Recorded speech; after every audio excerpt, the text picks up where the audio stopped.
Sejam bem-vindos.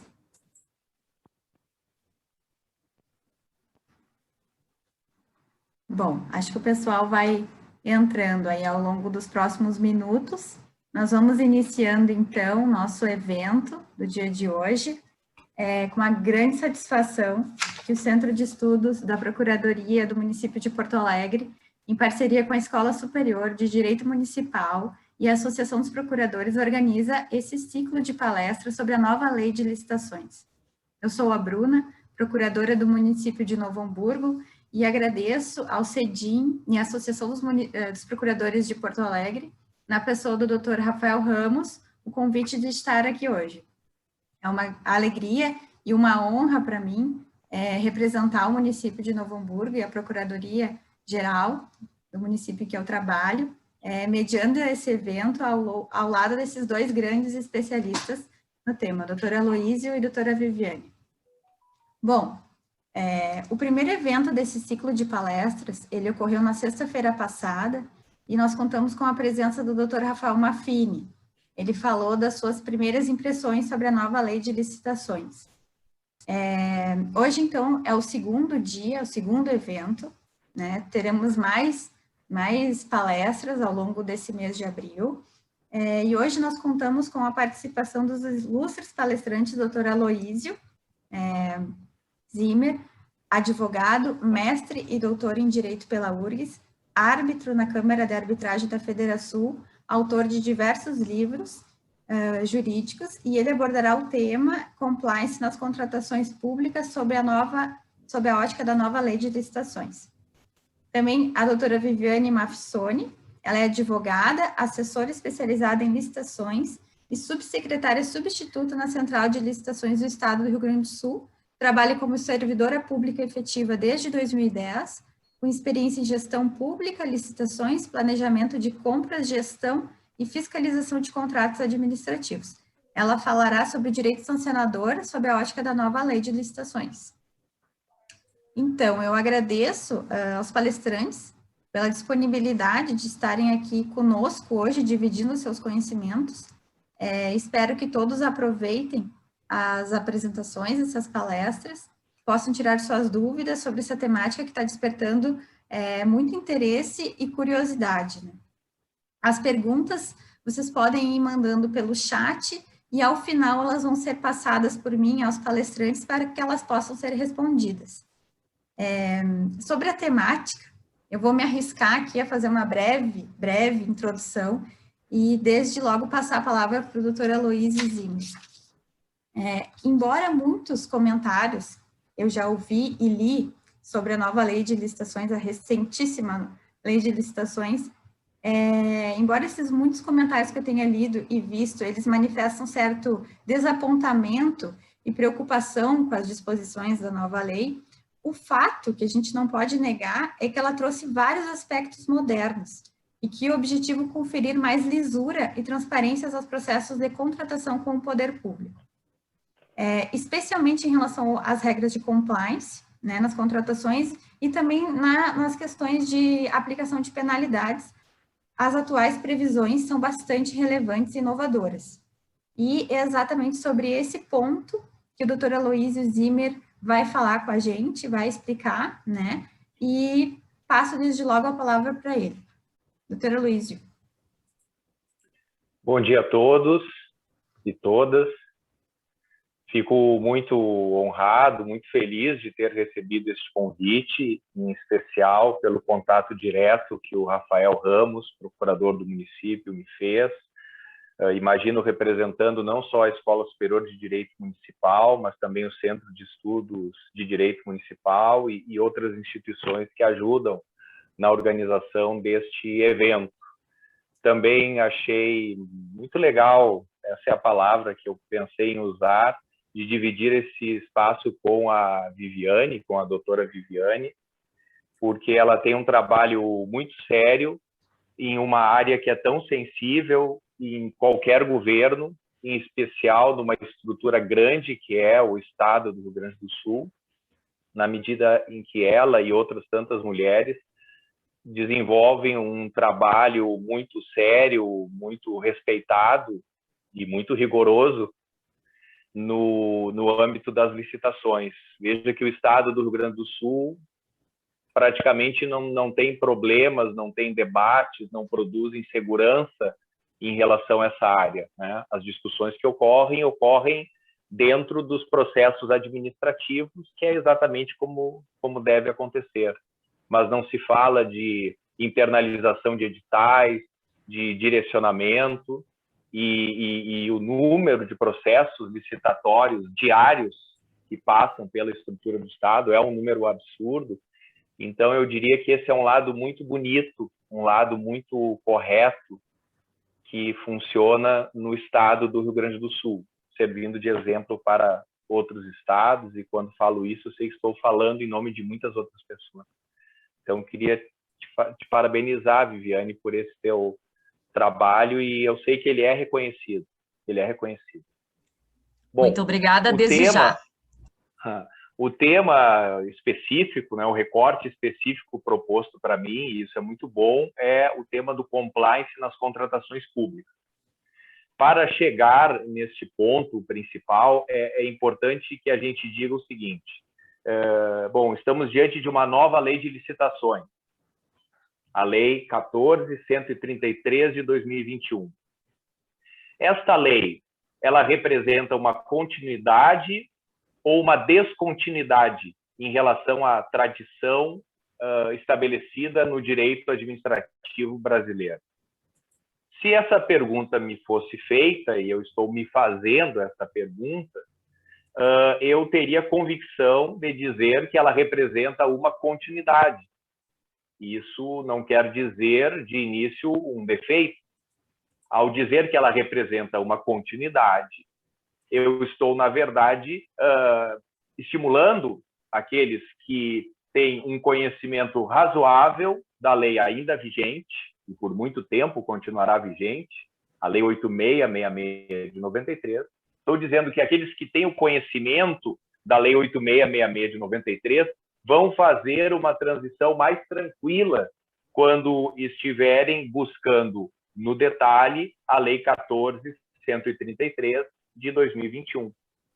Porque, do ponto de vista estrutural, definir o escopo da lei, os princípios, as modalidades licitatórias, os tipos de licitação, os processos e procedimentos, as dispensas, as inexigibilidades, a relação da administração com o contrato administrativo, sua natureza jurídica, hipóteses de extinção e ou invalidação, a existência de um processo administrativo disciplinar em relação às empresas.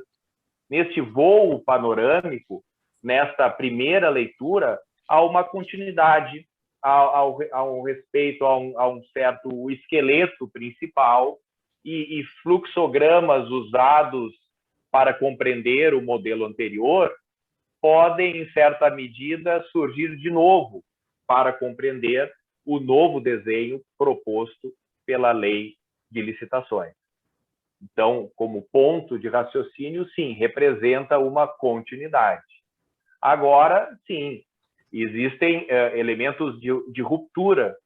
Mesmo essa ruptura é uma ruptura na lógica de transição, porque parte do que parece ser ruptura também retrata uma evolução doutrinária e jurisprudencial que o próprio tema já alcançou.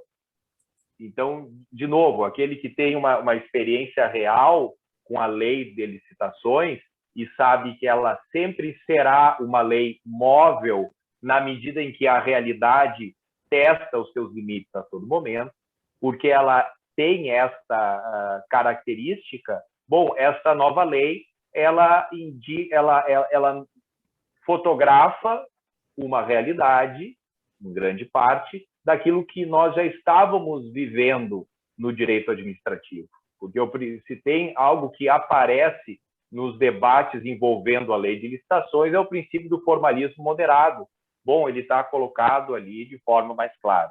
Então, há elementos de continuidade, o que parece ser ruptura em vários aspectos representa um retrato do presente, né, das inovações e ou mediocridades do presente, mas, inegavelmente, tem pontos de ruptura e nesse ponto há uma ruptura porque a própria lei estabelece uma dimensão prospectiva, porque o que não ocorre, e não sei quando vai ocorrer, já está dito na lei que é algo que deve ser implantado.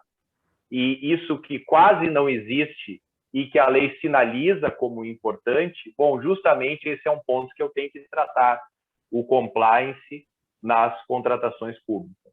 Então, que bom, não vou precisar falar de princípio da legalidade, de impessoalidade, não, nada disso. Meu espaço é outro, do compliance público e do compliance privado, que naturalmente eu deduzo da leitura da lei.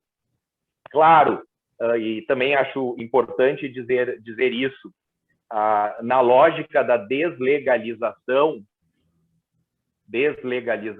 e esse é um ponto de modernidade da lei, quando eu leio a Lei 14.133 de 2021, eu ainda não sei como será o tema licitações e também o tema contratos no direito administrativo brasileiro, porque a lei, ela é um clichê dizer isso, mas é que é uma imagem tão didática, né?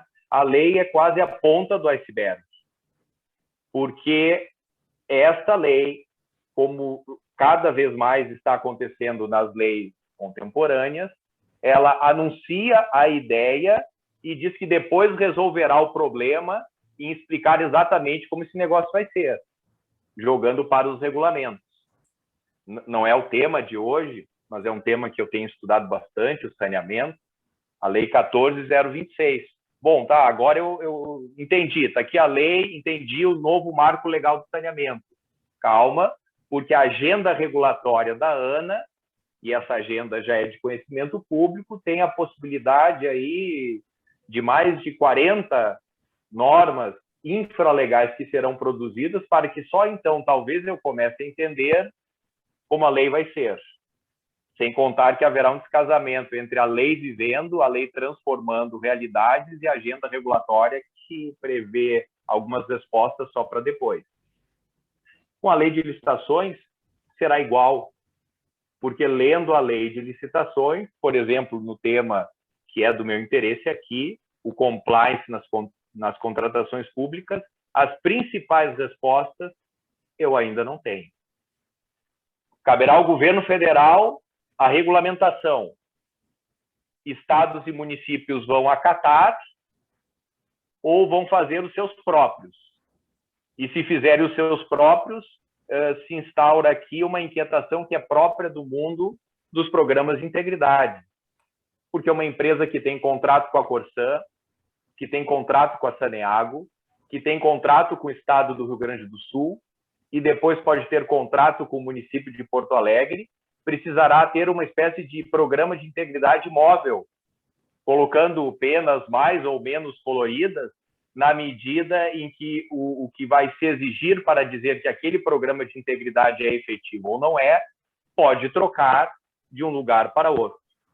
Então, eu tenho aqui um risco bem grave que já está colocado para o dilema programas de integridade, mas que se reforça aqui na lei de licitações, porque ela fala da necessidade dos programas, mas não diz como vou medir o grau de efetividade e não sei nem mesmo o que me acontece se eu também não cumprir esse negócio.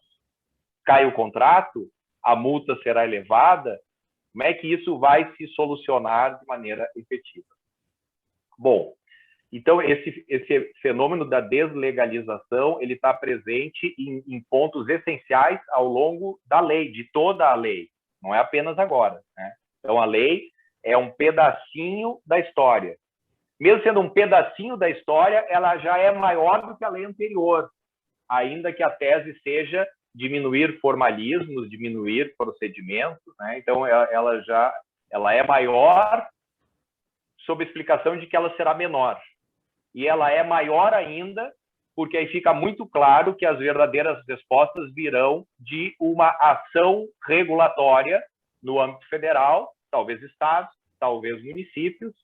Isso que eu nem quero colocar aqui em debate, se a análise de impacto regulatório tem que ser prévio, a análise será prévia à produção desses regulamentos. É uma outra dúvida que eu tenho. Ou a análise do impacto regulatório é uma coisa que a gente faz quando dá tempo, quando é útil, ou inclusive quando a gente não quer que aquele regulamento seja produzido, ou é para todos os casos. Bom, aí, em função da minha experiência prática, que é muito mais estados e municípios do que a União, eu fico me perguntando quanto tempo nós vamos ter para casar esta lei com os municípios. Porque a 8666 é de 93. E nós tranquilamente poderíamos estar aqui num evento discutindo as dificuldades da 8666 de 93. Então, nós praticamente estaríamos levando, e levaremos, porque ela continuará produzindo efeitos por bastante tempo, nós, em 30 anos, não conseguimos ainda casar a 866 com o município de São Cepé, de Maquiné, nem Canoas. 30 anos. Então, vamos ficar assim bem tranquilos se alguém sair com dúvidas ou, puxa vida, nós tem tanta coisa para falar da lei e não disseram. Nós teremos 30 anos para falar sobre isso. Como eu estou fazendo 50, então vocês vão estar falando sobre essa lei ali, comentando uma decisão do TCU ali na beira do meu caixão. Então, a ansiedade do concurseiro é diferente. Ele fica ali no limite das leis. Agora, quem tem a experiência complexa da lei das licitações na vida prática, como a Viviane, entende o que eu estou dizendo. Estamos falando sobre uma lei que, na verdade, não conhecemos ainda. Bom, agora, e esse é o ponto,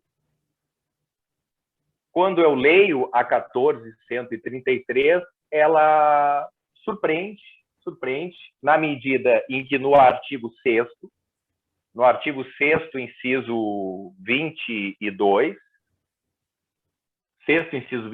e no 25, parágrafo 4º, ela estabelece uma obrigatoriedade de implantação de programa de integridade para empresas que contratam com o poder público.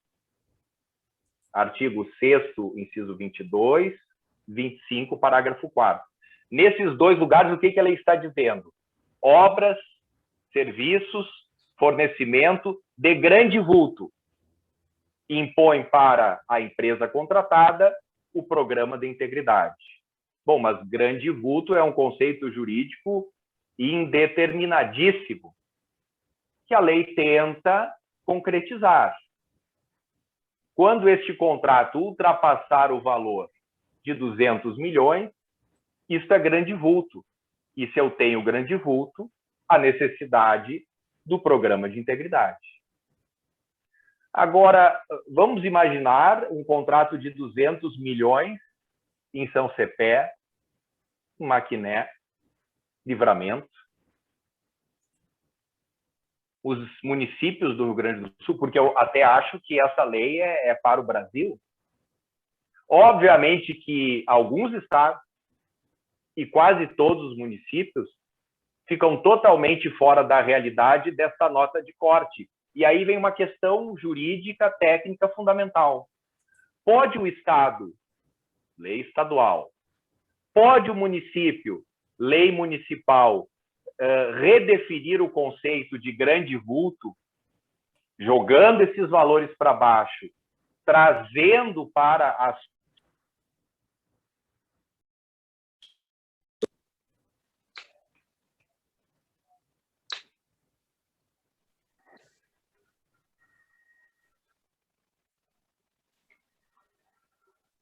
Acho que caiu. Só um minutinho, pessoal.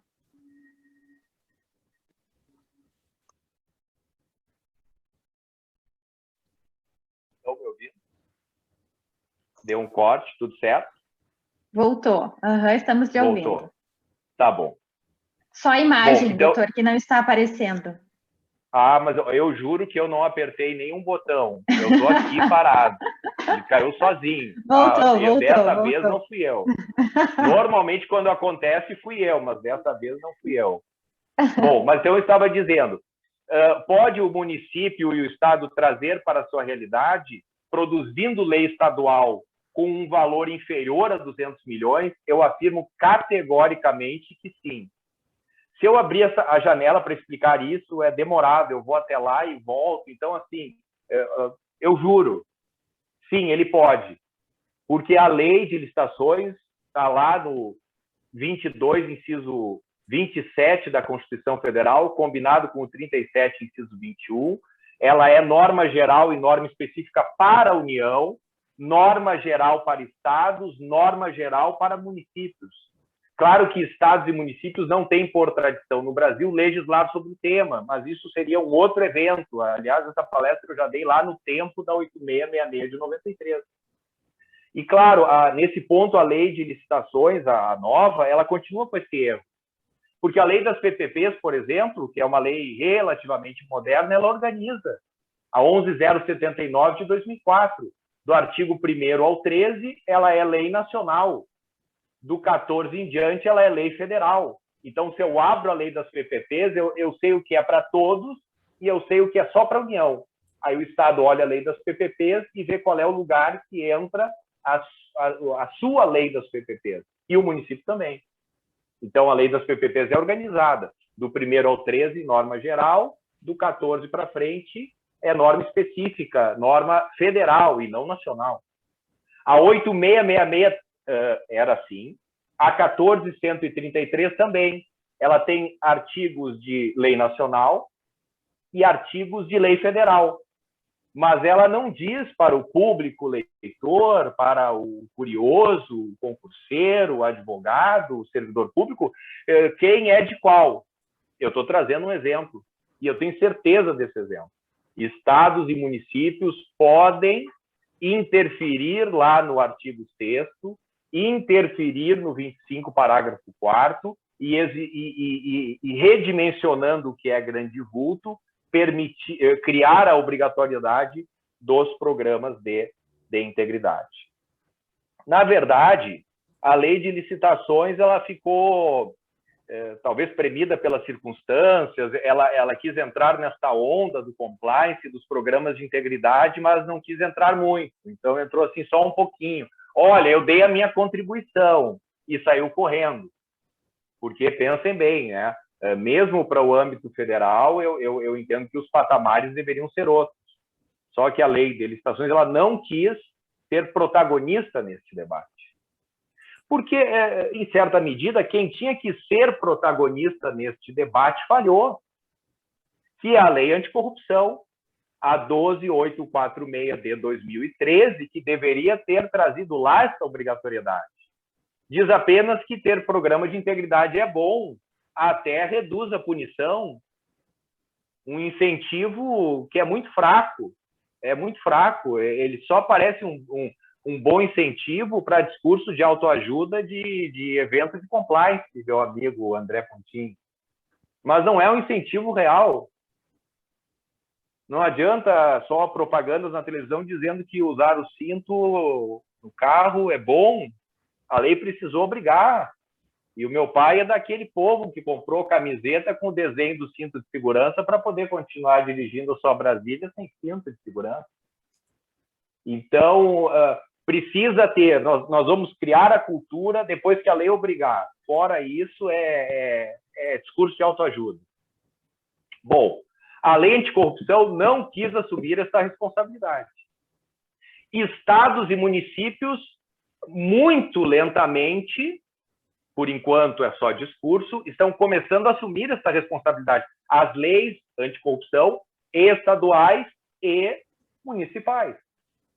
Mas se nós pegarmos o exemplo do Rio Grande do Sul, um estado seríssimo, um estado modelar, Viviane, bom, nós só fizemos a lei em 2018, a lei é de 2013, nós vemos em 2018, e na minha opinião, nós erramos a mão ali realmente, porque o valor que determinava a obrigatoriedade do programa de integridade para as empresas privadas era um valor muito baixo, na minha opinião. Acho que perceberam isso, e aí a lei é de 2018, não aconteceu coisa nenhuma da lei, né? Risco de anomia, por um tempo foi, até que agora uma nova lei alterou uma lei que nunca foi aplicada. E essa nova lei equalizou melhor esses valores, né? E são valores, inclusive, bem abaixo dessa loucura dos 200 milhões da nova lei de licitações, que é só um discurso aqui. É só um discurso. Está falando só com as empresas da Lava Jato, que, inclusive, já tinha um programa de integridade, né? Só para constar. Bom, então, as leis anticorrupção dos estados... Em Porto Alegre, meu amigo Nelson Marisco, por favor, né? Em Porto Alegre, a Câmara de Vereadores aprovou a lei, mas está demorando para levar para o prefeito Melo sancionar. Eu não sei se a culpa é da Câmara de Vereadores ou a culpa é do Melo. Pontim, que está aí agora na Prostempa, façam alguma coisa, né? Não, a Câmara de Vereadores não é tão longe da prefeitura. E chegando na prefeitura, está aprovado com qualquer caneta BIC e se resolve os problemas. Então, por favor, sancionem a lei, porque agora o município de Porto Alegre, mas ainda que a lei de corrupção seja de 2013, agora em 2021, então, a Prefeitura de Porto Alegre vai passar a ter essa exigência que nas empresas, nas companhias públicas, essa exigência já existe a partir da lei das estatais. Bom, mas enfim, o que eu estou dizendo com isso? A nova lei de licitações, neste ponto, foi tímida. Isso pode ser corrigido dentro da lei de licitações nos estados e nos municípios. A lei anticorrupção também cumpre esse papel, mas a lei nacional nada diz sobre isso. As leis estaduais e municipais estão começando a dizer isso.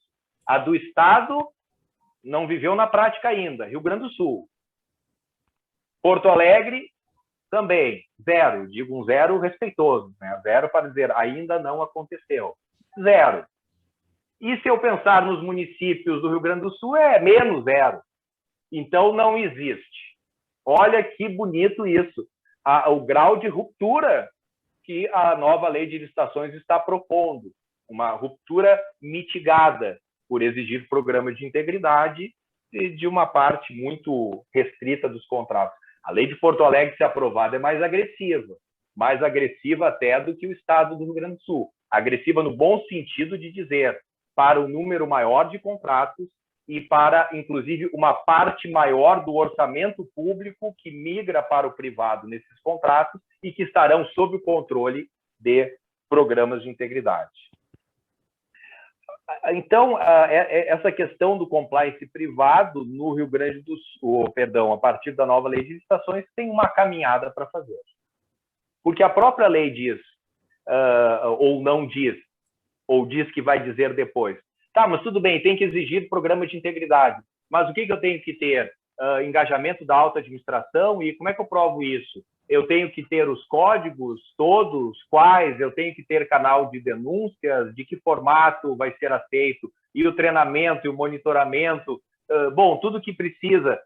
O que eu tenho que fazer? Não vou te dizer ainda. Será um regulamento. Tá, mas e se eu não cumprir esse negócio? Espera o regulamento, aí eu vou te dizer com mais clareza o que irá te acontecer. Mas também o privado pode dizer o seguinte, tá bem, eu vou instalar aqui o meu programa de integridade, até porque a lei fala em instalar, né? Ela nem fala que tem que ser efetivo. Ela diz assim, tem que implementar o programa de integridade. Não, a lei não diz que ele tem que ser efetivo. É um detalhe, né? Mas a literalidade do texto está dizendo isso aí. Tem que implementar. Em outros lugares se diz, tem que ser efetivo. Aqui está implementado. Né? Pode ser só um jogo de palavras ou não. Bom, mas aí a empresa pode dizer o seguinte, tudo bem, eu vou implementar. Mas quem é que virá aqui para olhar o que eu implementei? E não é todo mundo que tem essa resposta para dar. Porque quando eu tiver 100, 200 empresas sob programa de integridade, qual é a estrutura que tem o Estado do Rio Grande do Sul para ir lá? Ou vai ser o famoso checklist, irmão do compliance de papel? Por enquanto, checklist, irmão do compliance de papel. Então, o que nós temos é uma legislação apontando para o compliance de papel. O município de Porto Alegre também merece essa pergunta. Isso que no Estado eu nem vou questionar o seguinte, que, se eu não estou enganado, a iniciativa da lei foi de um deputado e é uma lei que cobra do Estado uma estrutura administrativa para certificar os programas, ou seja, é uma lei de iniciativa de um deputado estadual que gera custo para o Estado. Eu faz muitos anos que era professor de funcional, talvez isso esteja infuncional. Mas aí imagina se eu falo um negócio desses, mal e mal saiu a lei, e aí eu estou dizendo que a lei é inconstitucional, né? Então, isso eu não vou falar. Estou falando aqui para esse grupo restrito que está assistindo e os outros que transformaram a palestra num podcast, né? Porque estão ouvindo sem a imagem, né? Bom, então, tem esse questionamento também. Aliás, Porto Alegre é bem parecido, né? Eu posso estar enganado, mas acho que a iniciativa é do vereador Ramiro Rosário, e aí eu tenho uma lei municipal que deve implicar em custos para o Estado. Ele pode ter sido só o relator e eu estou cometendo um engano, né? Mas no Estado do Rio Grande do Sul eu diria que eu tenho uma relativa certeza. Bom, então, tudo isso para dizer que, ok, os regulamentos é que vão, mais 5 minutos eu vou terminar, tá? Prometo. Que os regulamentos, eles vão acabar esclarecendo tudo isso. Agora, na medida em que esclarecerem tudo isso, vão gerar outras angústias, que aí eu antecipei lá. Eu sou uma empresa, eu tenho um programa de integridade, né? A gente está vivendo essa experiência concreta. Eu tenho um programa de integridade, estou implantando um programa de integridade. Aí eu tenho um contrato com a Corsã de Goiás, com a Saneago. Aí eles têm os seus parâmetros para dizer se o meu programa de integridade é bonito ou feio. A Corsã tem outros, e inclusive começou só agora, tem uma resolução dizendo, ó, quem contratar daqui para frente, mas a lei das estatais não é de anteontem. E imagina se o município de Canoas tiver o seu regulamento, e o Estado do Rio Grande do Sul outro, e Porto Alegre um outro. Então, La Donna é mobile. Meu programa de integridade, ele vai engordar, emagrecer, vai ter pedaços novos, na medida em que cada um vai dizer que ele é bonito, ele é efetivo, ele é suficiente se tiver isso aqui. Aí negam na Corsã, aprovam na Saneago. Porto Alegre diz que é um lixo, e aí a empresa que me contratou para implantar o programa me manda embora, mas a Viviane disse que ele era excelente. E tem também um pouco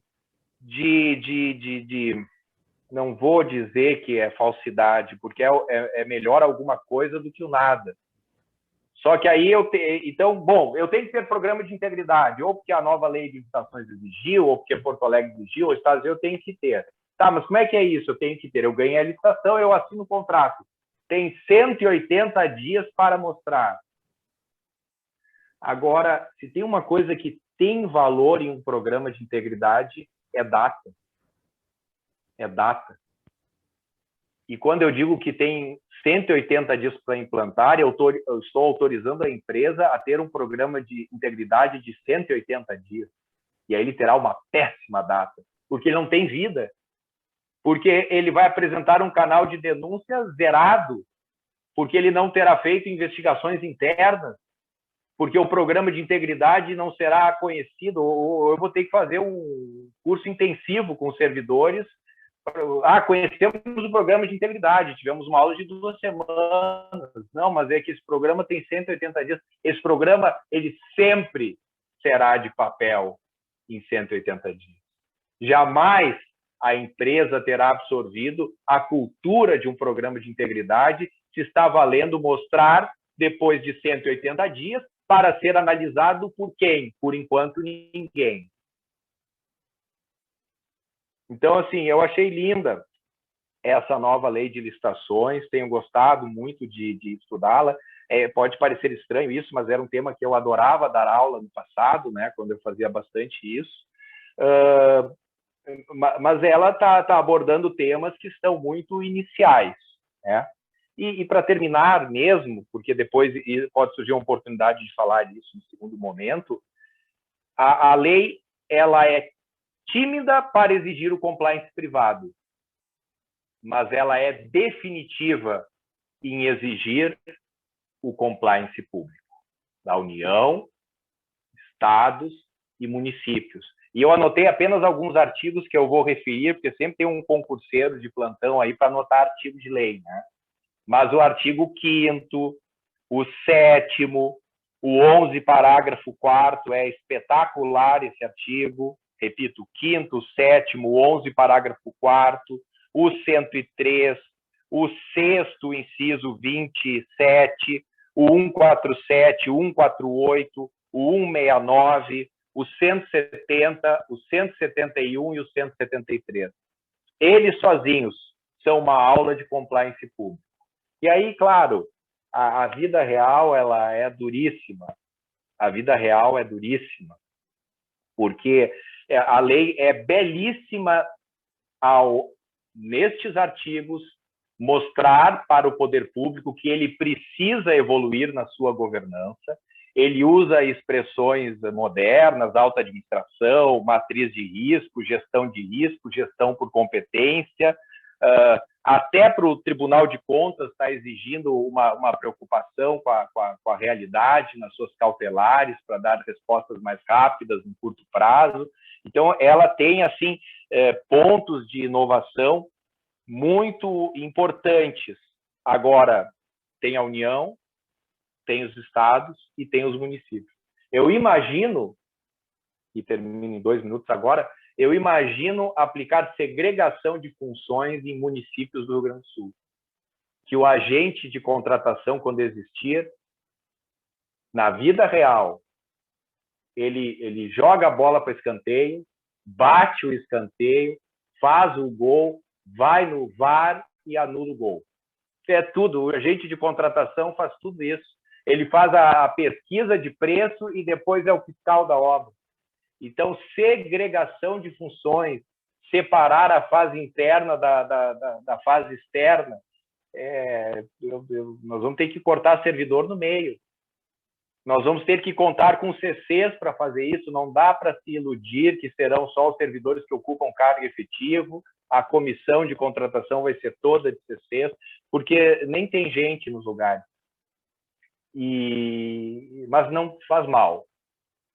Não temos pressa, porque não podemos exigir demais de nós mesmos. Se a 866, em 30 anos, ainda permite eventos, palestras, vende livros, o TCU e o TCE divergem nas interpretações da lei, não vai ser assim tão perto, né, da aprovação da nova lei, que a vida no outro dia vai mudar e nós teremos convicção de tudo isso.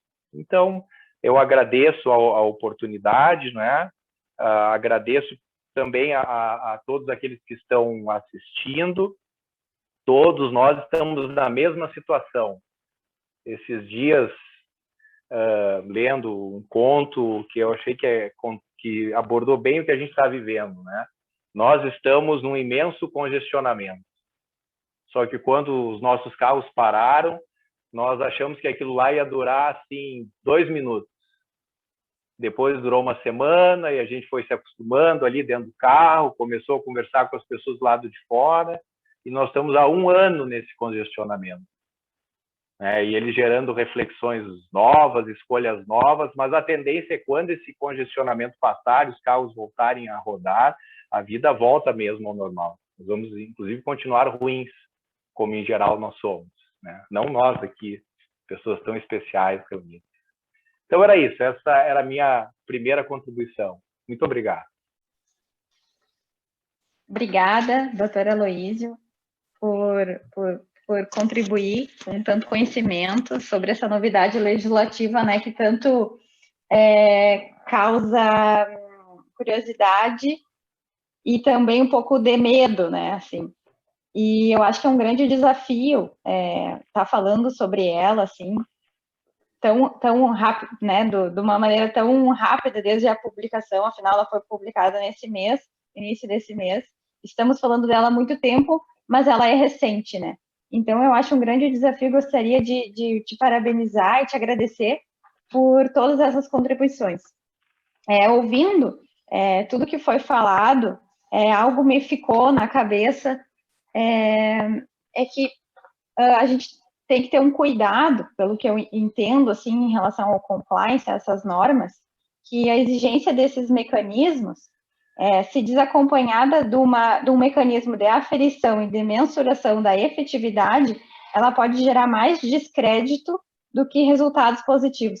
Então, o fato de estar toda essa situação e insegurança também em relação à ausência ainda de um decreto, claro que nós vamos ter essa regulamentação, mas o fato é que ainda tudo isso traz bastante insegurança e nós temos que ter o cuidado de não tornar o compliance, a aplicação das normas de compliance, algo que, na verdade, não seja efetivo, né? Não seja eficaz, realmente não atenda aos princípios que a lei objetiva, né, que é a transparência, a efetividade, né, a melhoria das contratações públicas. Eu vou passar a palavra, então, para a doutora Viviane Mafsoni, para ela apresentar a temática sobre o direito sancionador sob a ótica da nova legislação. Tudo bem, pessoal? Bom dia a todos e a todas. Agradeço o convite do Dr. Rafael para estar participando aqui com vocês. Agradeço a doutora Bruna também por estar nos acompanhando e mediando esses temas tão importantes. E também o doutor Aloísio, claro, pelo elogio e pelo reconhecimento do trabalho que a gente tem, que com certeza é feito com bastante seriedade e com bastante empenho da equipe em analisar os processos de aplicação de sanção de licitantes. Bom, eu sou um pouco suspeita de falar do tema, porque para mim o tema infrações e sanções é um tema que eu já lido com ele desde 2015, quando eu participei de um processo de estruturação dentro do Estado para criar especificamente uma equipe que analisa as infrações de licitantes nos procedimentos, sejam eletrônicos ou presenciais. Então, desde então, venho tratando do tema e estudando um pouco mais.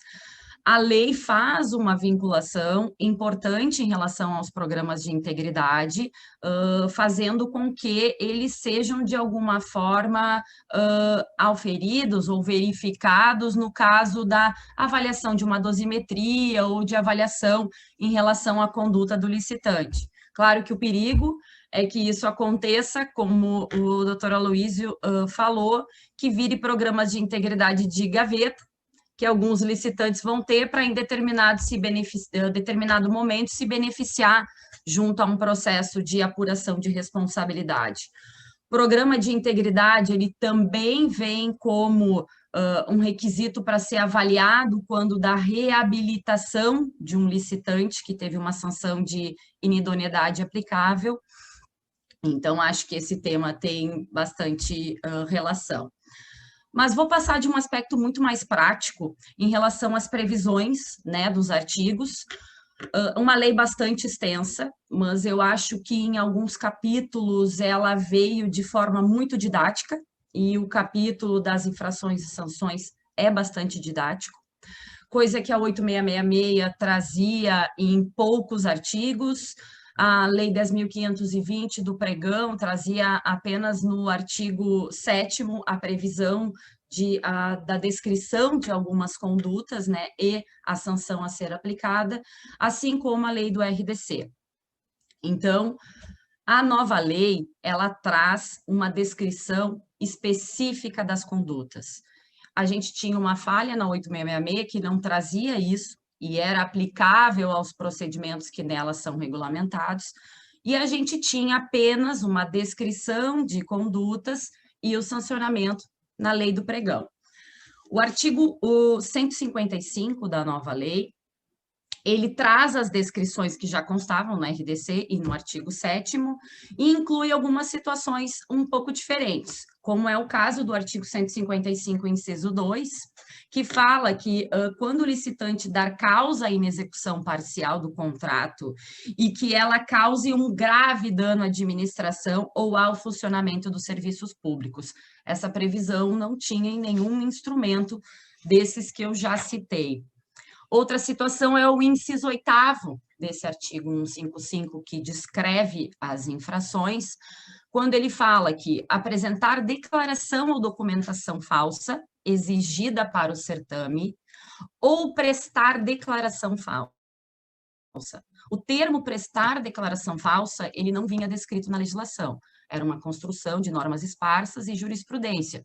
Quando essa situação de declaração falsa é comum? O caso das microempresas e empresas de pequeno porte, que se autodeclaram em procedimentos eletrônicos e não possuem, sim, essa condição para a participação. Outra inovação é o último inciso desse artigo 155, que ele fala como infração a prática de atos lesivos previstos no artigo 5º da Lei Anticorrupção. Bom, depois a gente vem com uma questão das sanções em específico, e daí também a gente tem uma novidade, que é a exclusão da sanção de suspensão. O artigo 156 traz 4 sanções: a sanção de advertência, a sanção de multa, a sanção de impedimento e a sanção de inidoneidade. O legislador achou por bem manter a sanção de impedimento, que era nomeada na lei do pregão. Contudo, tivemos alterações de prazos em relação às sanções restritivas. A sanção de impedimento, ela teve uma redução de um prazo que hoje é previsto na lei do pregão de até 5 anos para o máximo de 3. E a sanção de inidoneidade, que tinha uma previsão de até 5 anos, reabilitação e condições, hoje ela vem de 3 a 6. Outra coisa que a lei traz também, de uma forma bastante clara, e que os regulamentos até então vigentes acabam sendo absorvidos pela jurisprudência e doutrina, para que se traga a explicação de qual é o âmbito de aplicação dessa sanção. A sanção de impedimento, ela é específica em relação ao ente federativo que aplicou, ou seja, o impedimento aplicável pelo município, ela vai fazer efeito, vai ter efeito dentro do município. Aplicada pelo Estado do Rio Grande do Sul, ela vai ter efeito no âmbito dos procedimentos, enfim, das contratações do Estado do Rio Grande do Sul. Já a sanção de inidoneidade permanece com a mesma interpretação, né, que se tem hoje, que é o efeito dela em todos os entes federativos. Outra situação também que a lei traz no artigo 156, e por isso que eu até digo que ela é uma lei bastante importante para quem precisa de procedimento, e eu acho que o gestor municipal, gestor estadual, gestor federal, ele sente uma necessidade, uma gana de ter instrumentos e procedimentos desenhados, porque justamente facilita a atuação deles, sem que muitas vezes tenha que criar regulamentos específicos. E eu acho que a nova lei, ela traz isso de uma forma bastante benéfica, de trazer uma descrição de um procedimento que eu acho que é tão importante, justamente porque ela mexe com a vida, né, de uma empresa, que em vários momentos ela fornece principalmente ou exclusivamente para o setor público e pode ter algum problema nisso quando aplicável uma sanção restritiva. Então, eu acho que a gente sempre tem que levar com muito cuidado e seriedade. O parágrafo 1º desse artigo 156, ele traz a regra da fixação de diversos aparatos para a gente garantir uma justa punição. Entre eles, a questão da proporcionalidade, a necessidade de observância do caso concreto, a natureza e a gravidade da infração, e aqui uma ótima inovação, que é em relação à análise de circunstâncias agravantes e atenuantes, o que nenhuma das normas até então traziam de uma forma clara, os danos que dela se deram e a implantação ou aprimoramento de programas de integridade, ou seja, são situações que devem ser levadas em consideração quando da análise do gestor nos processos apuratórios de infrações de licitantes e contratados. Outra previsão que a norma traz é em relação aos prazos de defesa, que também tivemos um aumento, né, de um prazo de 15 dias. Acho que a lei acabou esquecendo do prazo de defesa em relação à sanção de advertência. Talvez o legislador entenda que a sanção de advertência, ó, é só um advertimento ali, nós não vamos dar a ele um prazo de defesa de 15 dias. Mas acredito que as regulamentações esparsas em relação a isso vão prever, não há prejuízo, muito pelo contrário, né? Eu entendo que é um direito do licitante e do contratado, mas a legislação não traz a previsão de prazo de defesa de 15 dias para a sanção de advertência. Ela traz essa possibilidade no caso de um processo instaurado para aplicação de sanção de multa, impedimento ou inidoneidade. Ela traz, sim, a necessidade de cumprimento de prazo de 15 dias. A sanção de multa também vem com uma previsão bastante salgada, né, em que eu não vou poder aplicar nenhuma multa inferior a 5% e nem superior a 30% do valor licitado, né? Hoje a gente tem um procedimento no Estado e faz essas avaliações em relação às propostas iniciais de licitantes nos procedimentos licitatórios e também, até então, fazíamos uma dosimetria de até 10%. Confesso que, em muitos momentos, tivemos que aplicar multas bem salgadas aos licitantes e eu acho que a legislação não superou muito essa situação e sim, vamos ter ainda muito o que discutir em relação a isso. Outra parte importante também da lei, e eu acho que a legislação como um todo, né, ela tem trazido um papel bem mais atuante das assessorias jurídicas. Elas têm tido, em vários momentos da legislação, a atuação da assessoria jurídica é citada, e na parte do sancionamento não é diferente. Inclusive, no caso da aplicação de sanção de inidoneidade, há uma obrigatoriedade de que seja feita uma análise prévia pela assessoria jurídica. Hoje, e o doutor Aloysio também deve conhecer isso, que ele atua na área, mas a gente tem muito procedimento de apuração de aplicação de penalidade no país com deficiências, não há notificação para apresentação de defesa, não é feito um parecer técnico em relação à aplicação, não há prazo de recurso e muito menos uma análise de assessoria jurídica. No caso da sanção de inidoneidade, ela é uma análise obrigatória, a legislação está trazendo isso como obrigatório.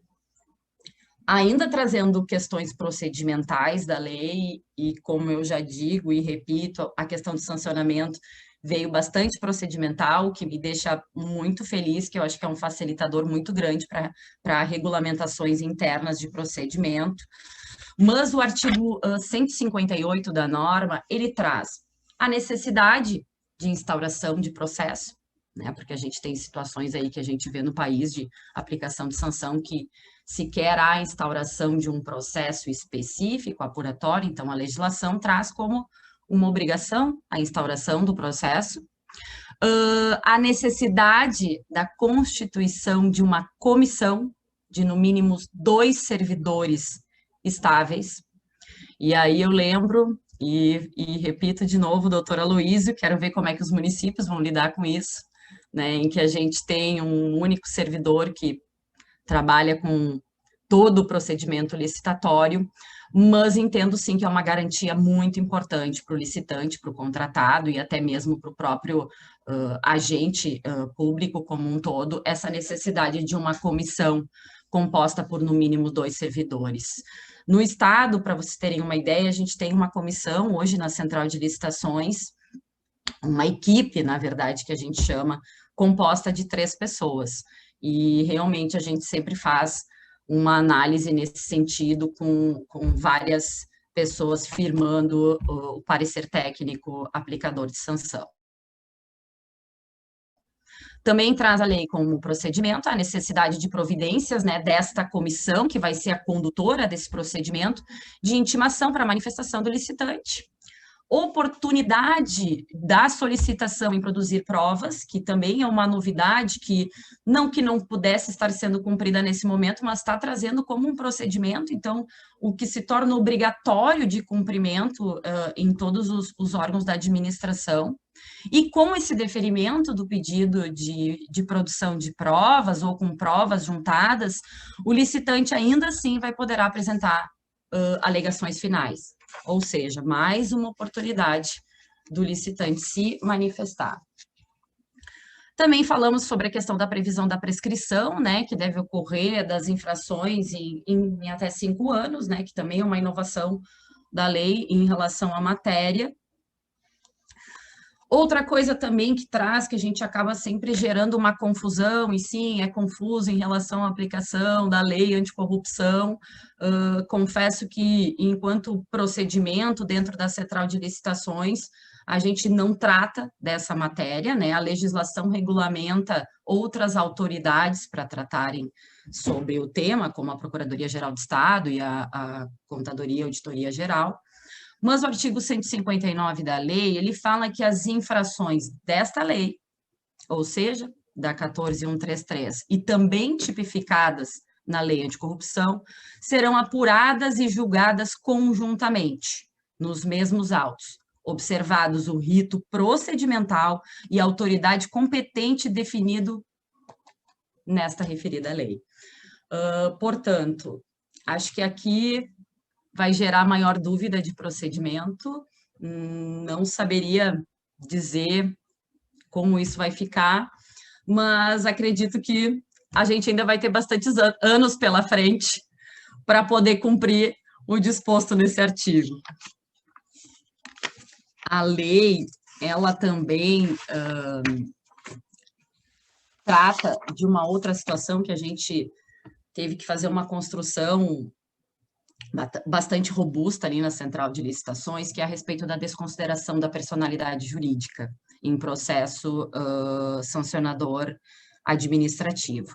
A lei traz hoje essa previsão no artigo 160, ou seja, dá uma segurança jurídica maior ao gestor, e também da desconsideração da personalidade jurídica exige análise prévia da assessoria jurídica, ou seja, de um processo apuratório de infração, identificada a possibilidade de aplicação da desconsideração, processo, independente do tipo da sanção, seja ela de impedimento ou de inidoneidade, vai ter que passar pela análise prévia da assessoria jurídica, ou seja, mais uma vez, a assessoria jurídica aqui. Outra informação importante é a questão da publicidade em relação a essas sanções, né? A nova lei, ela também traz como obrigatório, na parte relativa ao sancionamento, que essas informações vão para os portais de divulgação respectivos.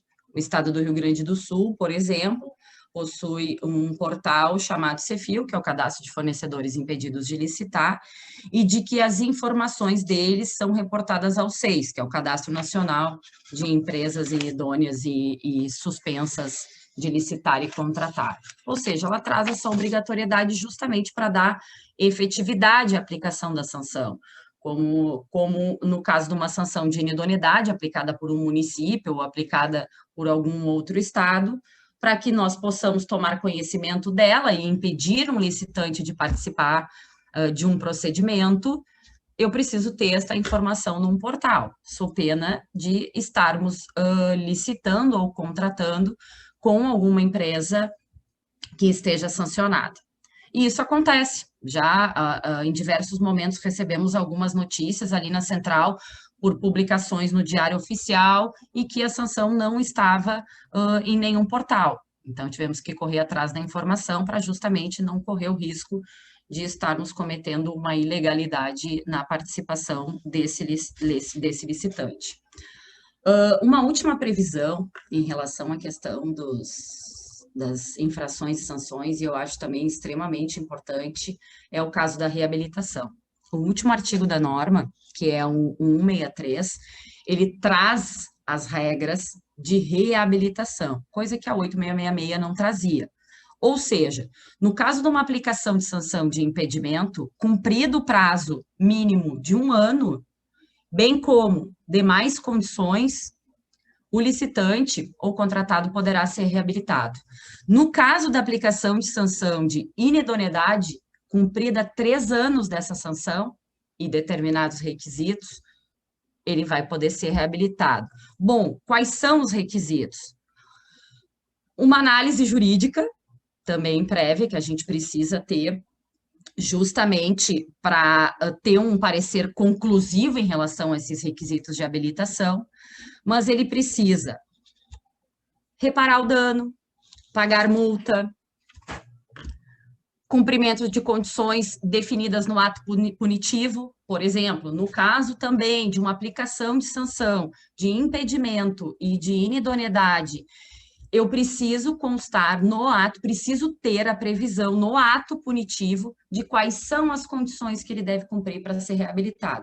O que a legislação também traz, e me parece, é que a administração, dentro da análise dela e do processamento dela, vai poder definir algumas condições próprias para essa reabilitação, e não apenas a que a legislação traz. Mas, a princípio, seria isso, uma forma mais didática de trazer as previsões em relação ao sancionamento, mas confesso que fico muito feliz, sim, com a norma nesta parte, acho que vai auxiliar muito os gestores, e fico à disposição aí para alguma dúvida.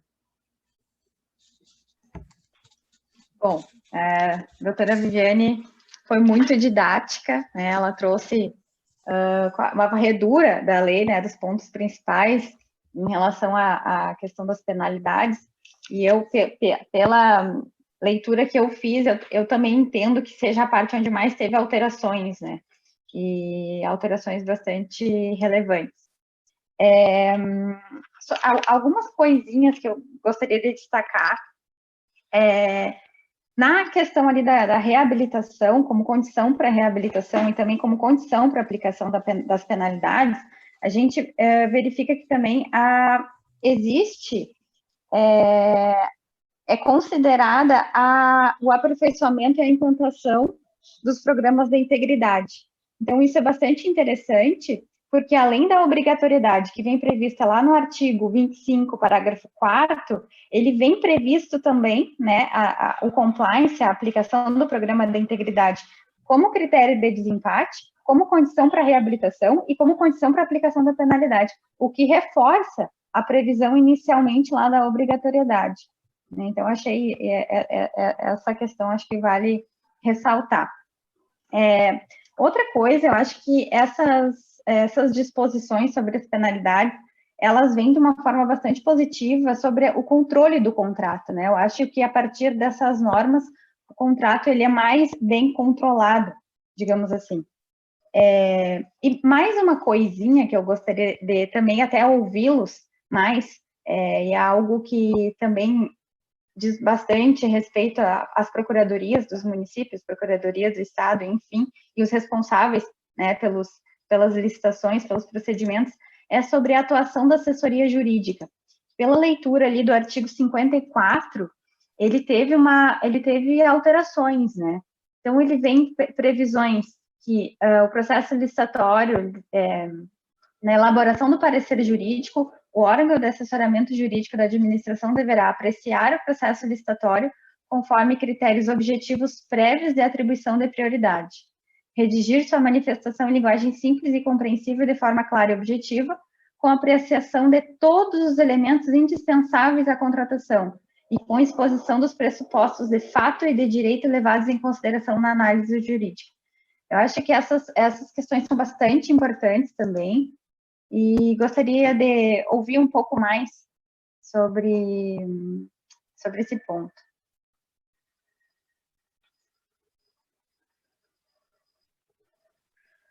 Bom, eu posso começar, né?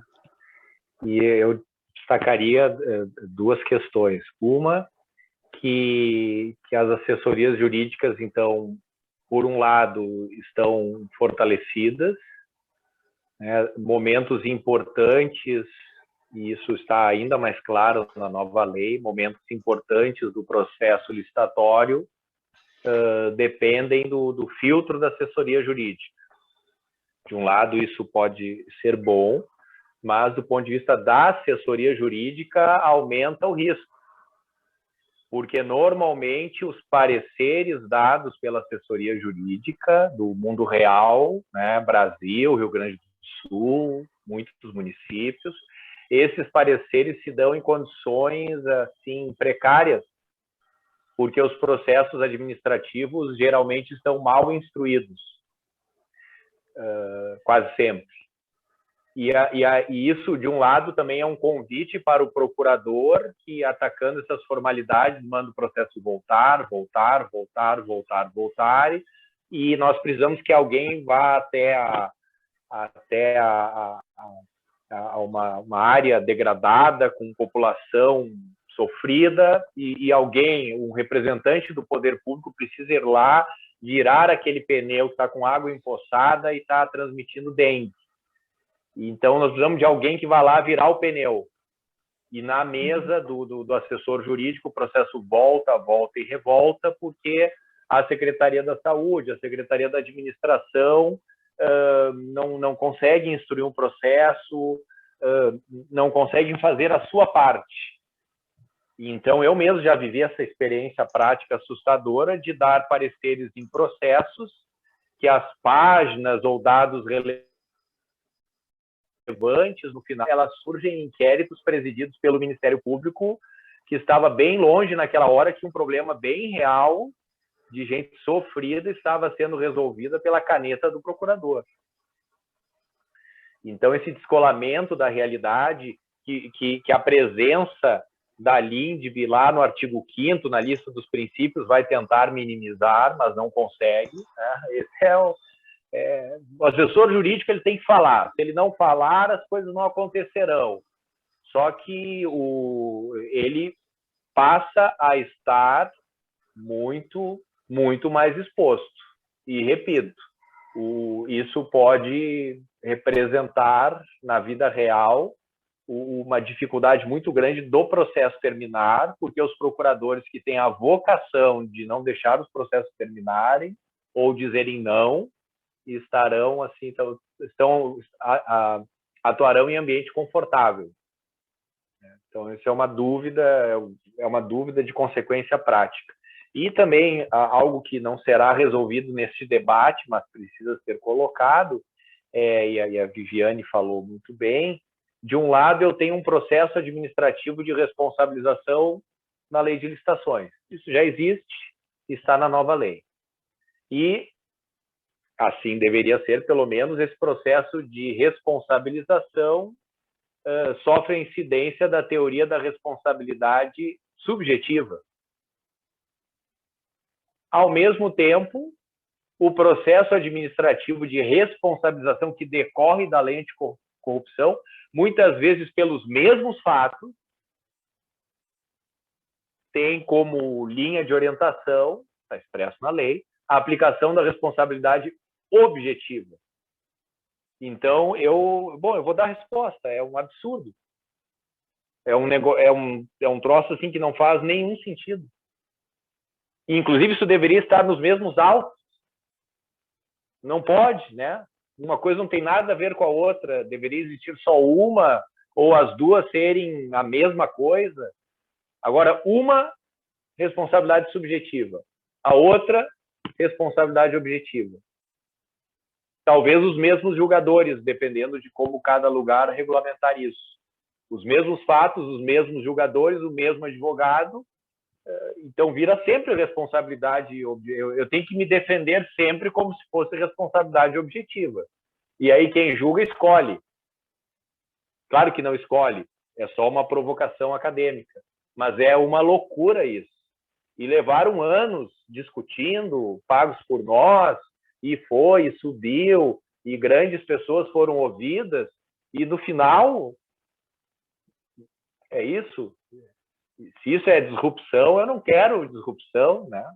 Isso é um erro jurídico insuperável que realmente não se tem resposta para um negócio desses. Não é grave, porque como não está sendo aplicado, tudo bem, né? Às vezes, na anomia, se erra menos. Agora, se um dia isso tiver que ser aplicado, eu tenho dificuldade de saber a resposta, né? Eu vou ter que perguntar para alguém o que é para eu dizer, porque é difícil ter essa certeza. Seriam essas contribuições nesse ponto, ou relacionado a esse ponto. Sim, muito obrigada, doutora Aloísio. Não sei se a doutora Viviane gostaria de falar alguma coisa sobre esse ponto, ou podemos passar para as perguntas que foram enviadas pelo chat. Podemos passar para as perguntas. Tá, então eu vou iniciar as perguntas.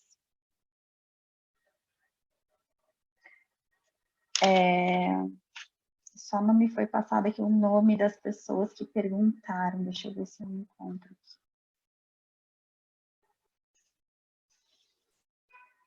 Pergunta do Carlos Stover. Quantos contratos públicos hoje possuem valor total superior a 200 milhões? São muito poucos, em geral, ligados a concessões, PPPs estatais? Sim, justamente, é um número muito, muito baixo, pelo menos enquanto Estado, né, eu posso me manifestar nesse sentido, seria alguma questão de concessão, sim, e PPPs. A próxima pergunta é da Carla Cunha. Olá, professora, essa é para o doutor Aloísio. Quem é o autor do conto e o livro?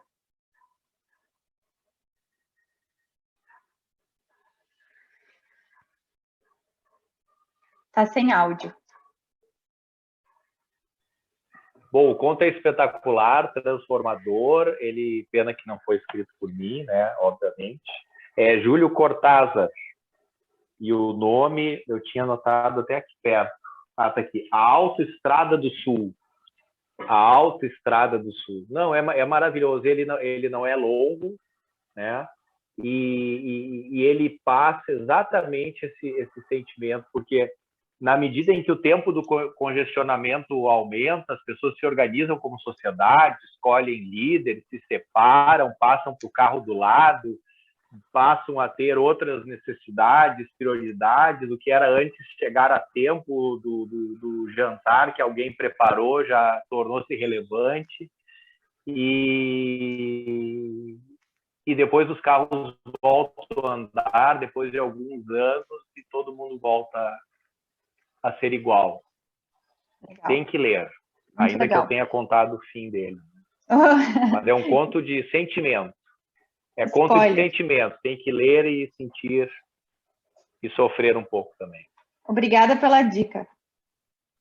Vamos, então, para a próxima pergunta. Eduardo, pergunta do Eduardo. Poderá o poder público exigir o programa de compliance a partir de uma certificação externa, tipo um selo ISO?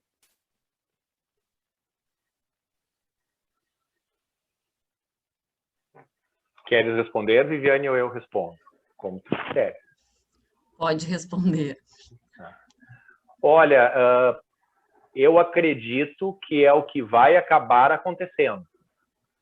Vai acabar acontecendo. Tem países em que esse controle é o poder público que faz, com dificuldade. Em outros lugares, isso foi delegado à iniciativa privada. Hoje existem selos que não têm esse valor, né?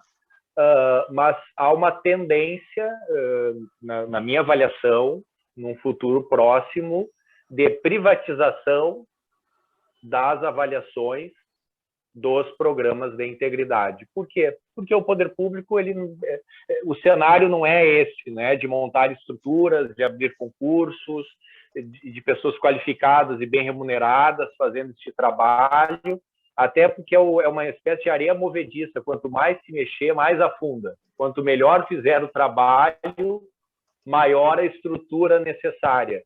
E estou dizendo, né, tanto no Estado quanto no município, a iniciativa da lei foi de legislador, né? Então, eu estou gerando um custo para o Executivo. É um negócio...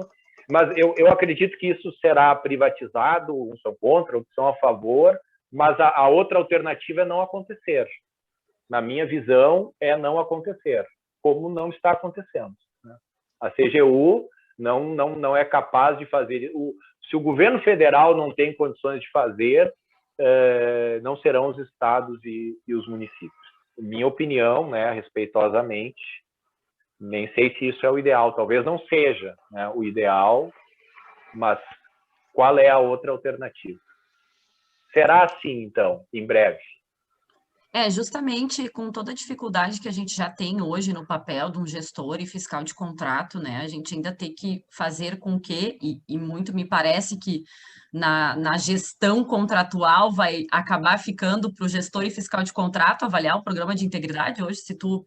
Imagina por quê? Porque ele é um documento de instrução processual da gestão contratual, né? É lá, quem está atuando na gestão é o gestor e fiscal.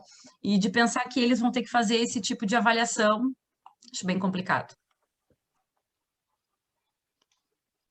A próxima pergunta para a doutora Viviane é da Monique. O que você acha que deve ser feito caso seja contratado um licitante que já está inidôneo, mas sem cadastro ou confirmação dessa inidoneidade pelo órgão e nem mesmo ele tinha conhecimento? Bom, a efetividade da sanção, ela se dá com a publicação dela nos portais, né? O SEIS ou algum outro portal ou site do município, e também publicação em diário oficial do Estado ou da União.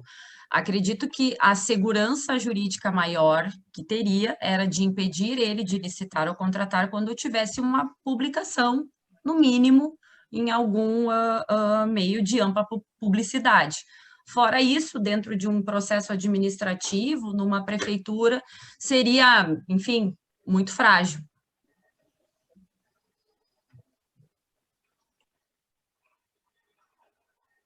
Pessoal, foram essas as perguntas enviadas. Eu não sei se alguém tem mais alguma pergunta a ser feita. Pode enviar pelo chat que eu vou passar aos palestrantes. O pessoal está agradecendo, elogiando bastante as palestras, as apresentações. Realmente foi muito bom, uma aula sobre a temática. Então, eu vou fazer uma pergunta que eu separei aqui. Ao longo de toda a exposição, assim, eu fiquei pensando que o grande desafio, então, né, ele consiste também na fiscalização, né? Como essas regras, então, o compliance, as regras do programa de integridade, ele é exigido, né? A gente viu pela lei que ele é obrigatório. Isso vem também em várias leis estaduais, existem várias leis estaduais, inclusive aqui no Rio Grande do Sul, né? Datada de 2018. E se tem notícias de empresas que tenham sido efetivamente fiscalizadas e punidas pelo cumprimento dos programas da integridade, que me parece, pelo que vocês falaram, que não, né? Que nós não temos ainda empresas que foram fiscalizadas e punidas por isso. Então, eu dei uma pesquisada no decreto aqui do Estado do Rio Grande do Sul, decreto 55631 de 2020, e ele inovou ali ao prever que a comprovação do cumprimento da obrigação, ela se dá por meio do preenchimento de relatórios simplificados e perfil e de conformidade do sistema de controle de programa de integridade. Então, o que me parece é que a comprovação do cumprimento do programa de integridade é feita por uma mera declaração da própria empresa, pelo que consta no decreto. E então essa fiscalização ela seria por amostragem, né? Não sei. como refeito, porque o que me parece, assim, é que é mais uma questão... Estão me ouvindo? Deu uns cortes, mas estamos ouvindo. Tá, é que acabou a bateria do fone aqui. Então, que seria mais uma questão de autorresponsabilidade, assim, não sei o que vocês acham disso, se essa fiscalização, ela deve vir de uma maneira externa, né, com o controle, isso obviamente, eu acho que sim, né, que ela tem que ser, mas também que se exige uma autorresponsabilidade da empresa que foi contratada, que ela, quando ela faça essas declarações, ela informe o que está sendo cumprido, né, e isso contribua para uma construção da cultura da integridade, né, de um senso de autorresponsabilidade, despertando a lógica da promoção de uma mudança de cultura social, porque eu acho que é isso que o compliance vem, né, ele vem nessa ideia de autorresponsabilidade dos próprios contratados em cumprirem aquilo que eles se disponibilizaram a cumprir. Eu queria só, para finalizar, assim, o que vocês pensam sobre isso, sobre essa questão da fiscalização, objetivando a efetividade dessas normas.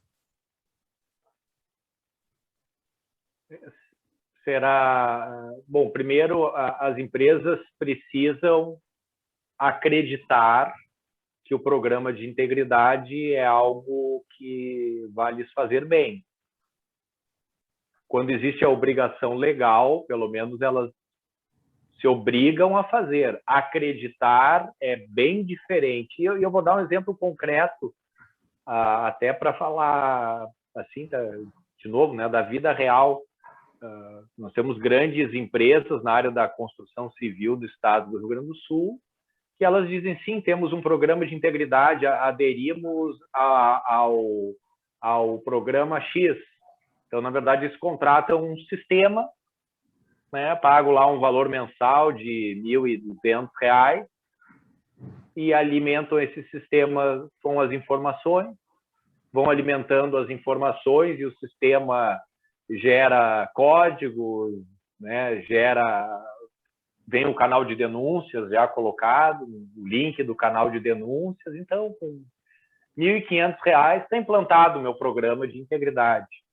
Então, isso só pode ser barrado por uma fiscalização efetiva. Só que o fiscalizador ainda, e vejam, é uma crítica, não é chamar de desqualificado, é dizer que ele ainda não passou por um processo de qualificação, o poder público não investiu no servidor, não sabe quais são os servidores, não sabe se destinará um conjunto específico de servidores para fazer este trabalho, e então serão remunerados por isso. Então, não existe o fiscalizador. Se não existe o fiscalizador, é também esperar muito que o fiscalizado seja bom. Se a fiscalização é ruim, o fiscalizado também será ruim.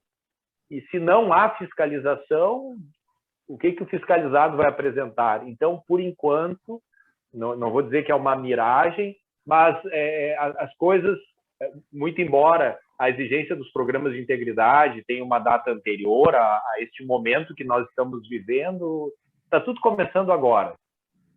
Essa é que é a verdade. Então, tem alguma punida, município de Porto Alegre? Zero, porque não tem nem a exigência, o controle, não tem pessoas estudando o tema, inclusive por vontade própria. Tá? A Procuradoria do Município, eu sei que tem a Karen Prediger, que tem estudado o tema por um diletantismo, um desejo pessoal.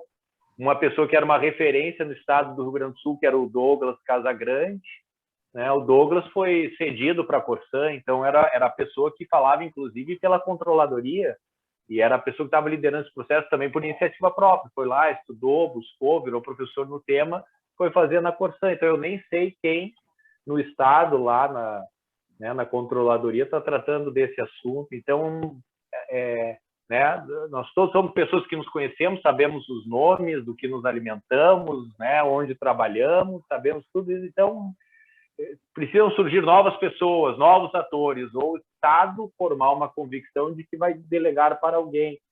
Senão, isso vai demorar muito para acontecer. Claro, em setores autorregulados, saúde, bom, há um patamar maior de desenvolvimento. Em empresas privadas que se relacionam com multinacionais. Aí é porque a multinacional exige. E como o nosso estado é um estado pobre, né, vamos ser sinceros aqui, né, é um estado pobre. Então, ele pode assistir eventos paulistas, mineiros, cariocas, ali até existe uma outra realidade, mas para a experiência do Rio Grande do Sul, tudo é muito novo. Tudo é novo, na verdade, porque no governo federal nós poderíamos dizer o seguinte, lá inclusive existe compliance público, porque no governo federal tem um decreto que exige o compliance público.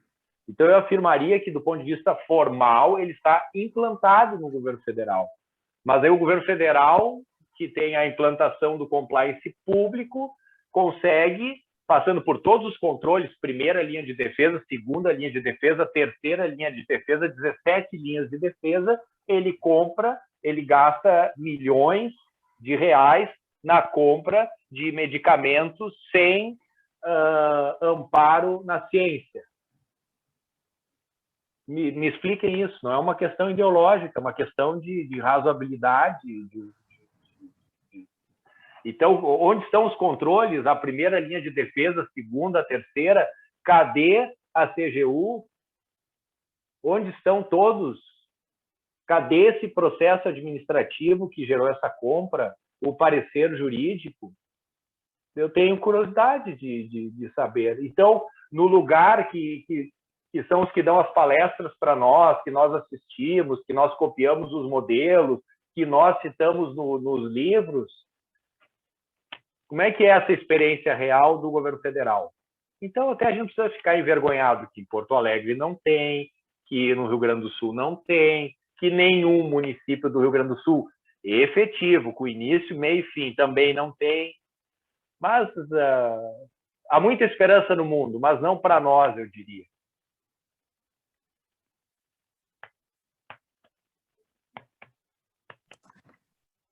Obrigada, doutora Heloíse, pelas considerações. Surgiu mais uma pergunta aqui, deixa eu ver.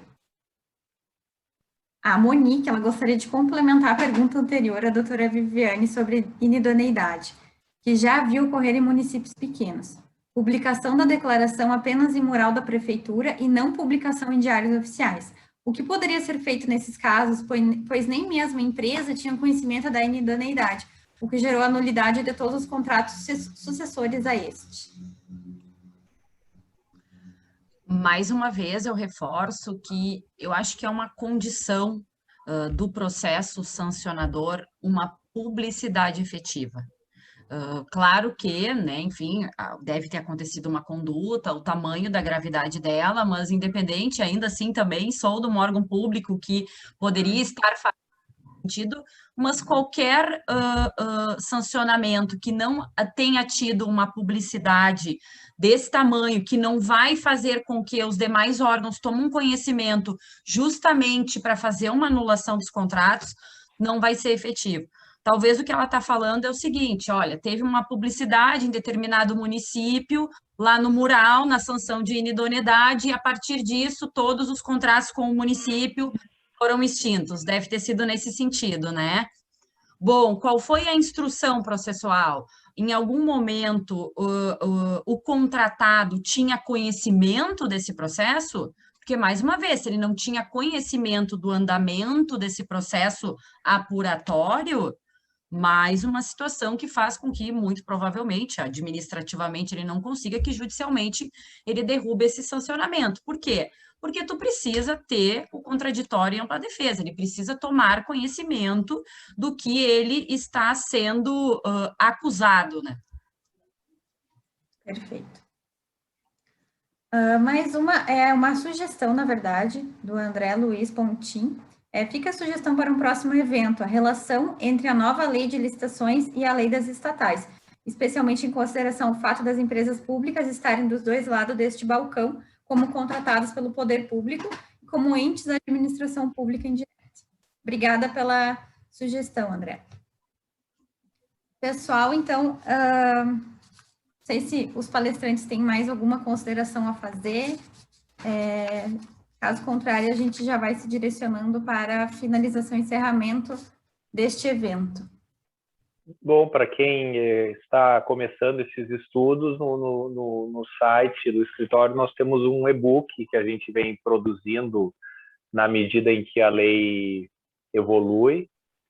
E então, aqueles que tiverem interesse, é uma tentativa de um resumo organizado da lei até o momento. Aí, até porque opinar ou ter assim, certeza sobre as coisas ainda está um pouco difícil. Tem que ser gradativo. E muito obrigado pelo convite, Viviane, parabéns. Obrigado a todos. Obrigada, gente. Tenho certeza, então, que todos aproveitaram essas qualificadas explicações, né, sobre a nova lei de licitações. É uma temática importantíssima, e a gente precisa falar dela, né? Embora muito recente, a gente precisa falar, né? E eu queria agradecer em nome do CEDIM e da Associação dos Procuradores de Porto Alegre e de Novo Hamburgo, agradecer a presença de todos que estão aqui hoje ouvindo, né? Essa palestra, esse evento. E agradecer ao doutor Aloísio Zimmer e à doutora Viviane Mafissoni pela presença, pelas contribuições valiosas, foi excelente, foi uma grande aula aí sobre a nova lei de licitações, em específico a esse ponto de compliance e penalidades. Obrigada a todos, então sexta que vem nós temos mais um dia de palestras, né, e até o final de abril, nas sextas-feiras, nós vamos ter, aguardem a programação aí, que teremos mais evento sobre a nova lei de licitações. Obrigada pela atenção de todos e uma ótima sexta-feira.